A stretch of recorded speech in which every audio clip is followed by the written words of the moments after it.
আসসালামু আলাইকুম, hello everyone, welcome back to my channel Farhana Ani's kitchen. সাধারণ রেসিপি হলেও অসাধারণভাবে আজ আমি 3 রকমের অথেন্টিক স্বাদে ভর্তা তৈরি করে দেখাবো। চলেন রেসিপিটা শুরু করে দিই। আগ থেকে চুলাটা ধরিয়ে একটা ফ্রাই প্যান বসিয়ে দিয়েছি। ফ্রাই প্যানে 1 টিস্পুন রেগুলার তেল দিয়েছি।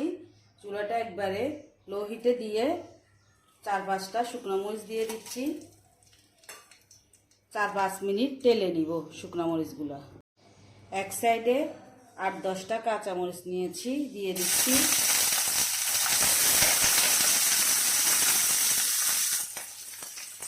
দুই কোষ রসুন একটু তেলে নিব। মরিচগুলো টালা হয়ে গিয়েছে। এক সাইডে 2টা বড় বড় পেঁয়াজ কেটে নিয়েছি। পেঁয়াজগুলো ভেজে নিব। ভাজা পেঁয়াজ দিয়ে ভর্তা করলে ভর্তা কিন্তু অনেকক্ষণ থাকে।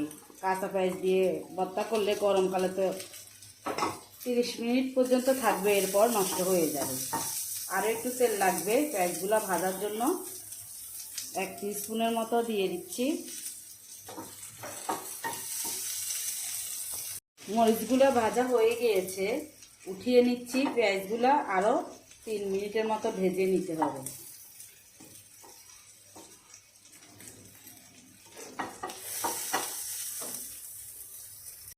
পেঁয়াজগুলো 5 মিনিট ভাজার পর উঠিয়ে নিচ্ছি। কসকসা ভাবটা যাওয়া পর্যন্ত অপেক্ষা করেছি। এগুলো বেরেস্তা করবো না, কসকস। 6-7 মিনিট বাদামগুলো ভেজে নিব।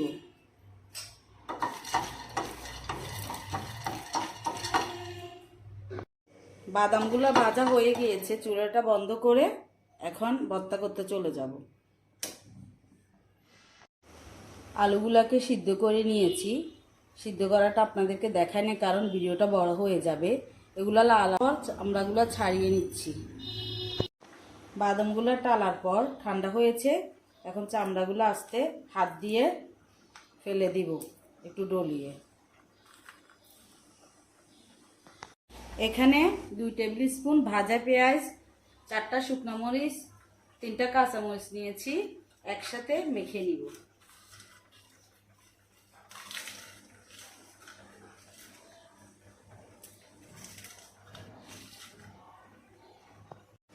মেখে নেওয়া হয়ে গিয়েছে। 1 টেবিল স্পুন ধনিয়া পাতা দিচ্ছি। নিয়ে যে আলুগুলো চামড়া ছাড়িয়ে নিয়েছি, এগুলো একটু মেশ করে নিব হাত দিয়ে।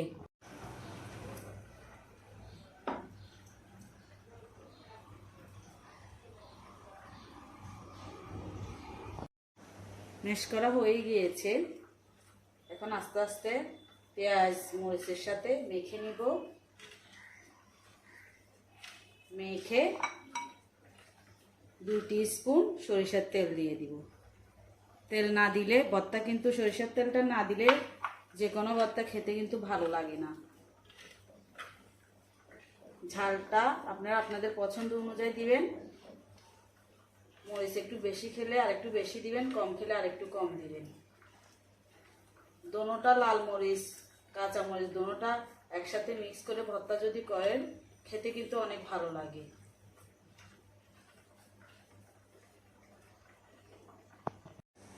আলু ভর্তা হয়ে গিয়েছে, এখন ডিমের ভর্তা করে নিব। তবে খেয়াল করবেন, আলু ভর্তা করার সময় একবারে মেশ করে নিলে ভর্তা কিন্তু খেতে ভালো লাগে না, কিছুটা চাকা চাকা রাখতে হয়। এখন ডিমের ভর্তা করে নিব। পেঁয়াজ 1 টিস্পুনের মতো দিয়ে, কাঁচামরিচ 2টা, শুকনো মরিচ 2টা দিয়ে, আর একটু আধা টিস্পুন লবণ দিয়ে হাতের সাহায্যে মেখে নিব। এখানে 1 কোষ রসুন টেলে নিয়েছি। ডিমের ভর্তাতে রসুনটা দিয়ে দিচ্ছি, তাহলে ফ্লেভারটা অনেক সুন্দর আসবে, খেতেও কিন্তু ভালো লাগবে। 1 টিস্পুন ধনিয়া পাতা দিয়েছি। 2টা ডিম নিয়েছি, ডিমগুলা মেখে নিব। হয়ে গেল ডিমের ভর্তা। 1 টিস্পুন সরিষার তেল দিয়ে দিচ্ছি। ডিমের ভর্তাটাও উঠিয়ে নিচ্ছি। এখন বাদামের ভর্তাগুলো করে নিব। বাদামের ভর্তা চাইলে পাটাতেও বেটে নিতে পারেন, আমি ব্লেন্ডারে জাগে ব্লেন্ড করে নেব। প্রথমে বাদামগুলো দিয়ে দিচ্ছি, বাদামের চামড়াটা ছাড়িয়ে নিয়েছি। 1.5 টিস্পুন পেঁয়াজ ভেজে নিয়েছি যে ওটা দিয়ে দিচ্ছি। 1 টিস্পুন ধনিয়া কুচি করে নিয়েছি, দিয়ে দিচ্ছি। বাদামের ভর্তায় মরিচটা একটু বেশি দিতে হয়, কারণ বাদাম একটু মিষ্টি মিষ্টি। 1 কোষ রসুন টেলে নিয়েছি, দিয়ে দিচ্ছি। 5টা কাঁচামরিচ টেলে নিয়েছি, দিয়েছি। 2টা শুকনো মরিচ নিয়েছি। আধা টিস্পুন লবণ দিব, দিয়ে আধা টিস্পুন সরিষার তেল দিয়ে দিব। ব্লেন্ড করে নিব। এখন বাদামের ভর্তা ব্লেন্ড করা হয়ে গিয়েছে। আমি এখানে আধা টিস্পুন পানি অ্যাড করেছি, না হলে বাদামগুলো একবারে ভালোভাবে ব্লেন্ডও হবে না, আর ভর্তাটাও খেতে ভালো লাগবে না, শুকনো শুকনো থাকবে। এখন নিয়ে নিচ্ছি একটা বাটিতে। আমি যেভাবে পেঁয়াজগুলো ভেজে ভর্তাগুলো করেছি, এইভাবে ভর্তাগুলো করলে অনেকক্ষণ থাকবে, নষ্ট হবে না, খেতেও কিন্তু ভালো লাগবে। আশা করি আমার এই মজার অথেন্টিক স্বাদের আলু ভর্তা, ডিম ভর্তা, বাদাম ভর্তা রেসিপিটি আপনাদের ভালো লেগেছে। ভালো লাগলে একটা লাইক দিতে ভুলবেন না।